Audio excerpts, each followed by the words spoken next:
Bonjour à toutes et à tous.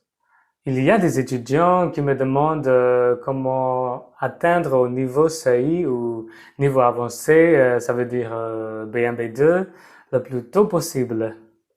Donc, dans cette vidéo, je vais répondre à cette question. Dans cette vidéo, je ne vous dirai pas des raccourcis, car il n'y en a pas dans l'apprentissage. En revanche, je vais vous dire des stratégies efficaces pour progresser plus vite que les autres dans l'apprentissage et la pratique du français. Si vous ne souhaitez pas de consacrer au moins 1 an et demi à peu près, je vous suggère de ne pas commencer à apprendre une nouvelle langue. Sinon, il vaut mieux que vous économisiez de l'argent. Si vous acceptez et souhaitez de donner assez de temps et effort pour apprendre une langue internationale, qui est aussi une compétence si précieuse et utile, cette vidéo est pour vous. Allez, on commence. Numéro 1. Apprendre systématiquement les 4 compétences. Il est important qu'on étudie toutes les 4 compétences systématiquement depuis le début. Si l'on apprend que le grammaire et le vocabulaire, peut-être on connaît un peu la langue, pourtant après il y aura des difficultés à comprendre et à s'exprimer. C'est un peu comme les uns qui ont appris l'anglais à l'école depuis leur enfance, mais qui ne savent pas encore bien parler et qui comprennent mal quand les autres parlent. Numéro 2. Accélérez votre progrès avec l'auto-apprentissage ou la révision. Pour accélérer votre progrès, le plus important est comment vous étudiez et combien de temps vous sacrifiez pour pratiquer ce que vous avez appris.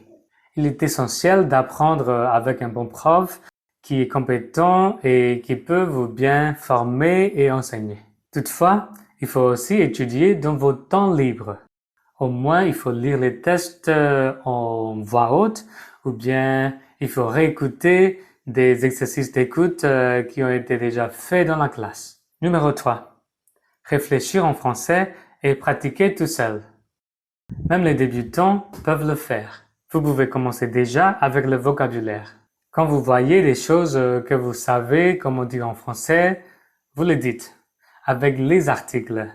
Par exemple, le garçon, la maison, la voiture, etc. Ça vous permet également de vous rappeler le genre d'un nom. Ça veut dire masculin ou féminin. Ensuite, vous commencez à faire des phrases simples. Dans ce cas-là, le sujet, le verbe et le complément, ça suffit au début. Par exemple, je bois du café, tu parles français, elles vont au cinéma. Après, vous pourriez construire de petit à petit des phrases plus longues et plus complexes. Par exemple, ma sœur qui a commencé à apprendre le français l'année dernière m'a dit qu'elle voulait poursuivre ses études en France où il y a pas mal de bonnes universités et visiter des sites touristiques dont elle a envie. Donc, réfléchissez des phrases dans la tête et parlez vous-même. De cette façon, vous pouvez accélérer votre progrès en français. Numéro 4. Français dans la vie quotidienne. Vous pouvez écouter des chansons françaises ou bien regarder des vidéos, des films, des émissions de variété qui vous intéressent avec l'aide des sous-titres.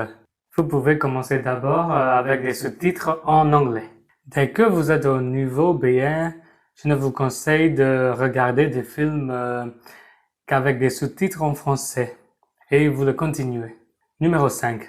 Passez les examens DELF. Ça vous pousse à étudier plus sérieusement. Même si vous pensez que vous n'êtes pas encore prêt, vous vous inscrivez pour le passer et vous le préparez. Dans ce cas-là, quand vous êtes obligé d'étudier tout ce qui est nécessaire pour réussir l'examen, votre français va évidemment s'améliorer. Numéro 6. Ne pause pas, soyez consistant. Le principe est de ne pas s'arrêter au milieu. Savoir une langue ne dépend pas de l'intelligence. mais la pratique et la consistance jouent des rôles importants. Voilà, ce sont des stratégies qui peuvent vous aider à accélérer votre progrès en français. Je vous souhaite des progrès rapides et réguliers. Merci beaucoup. Au revoir.